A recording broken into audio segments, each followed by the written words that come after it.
House Bill 4520. Imagine this. Imagine a small rural county that needs to fix its aging airport runway but can't afford to match the state's funding requirement. Under current law, the county has to cover 10% of the cost before getting state help.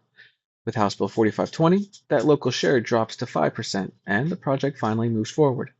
What the bill says it does?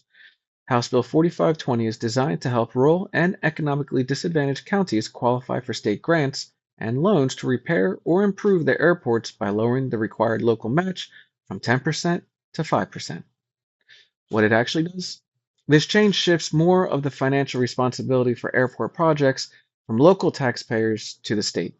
It also gives the Texas Department of Transportation more control over which projects qualify, since the bill leaves the definition of adequately planned up to the agency and removes a rule that once limited TxDOT's handling of federal aviation funds. Who benefits? Counties labeled as economically disadvantaged, and TxDOT, which gains more discretion over funding decisions, and construction and engineering firms that win more state-funded contracts. Who pays the price? State taxpayers who will now cover a greater share of costs. Local governments that no longer have much say over project priorities, and communities in wealthier counties which see no new support but share the statewide financial load. Why it matters.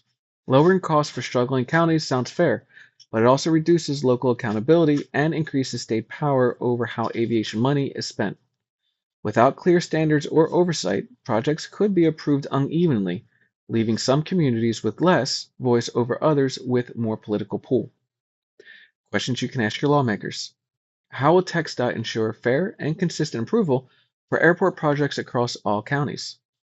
What safeguards will prevent political favoritism now that local match requirements are lower?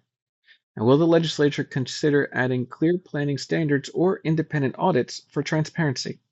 Bottom line, House Bill 4520 helps rural counties get state funding but quietly shifts cost, control, and accountability from local communities to state agencies.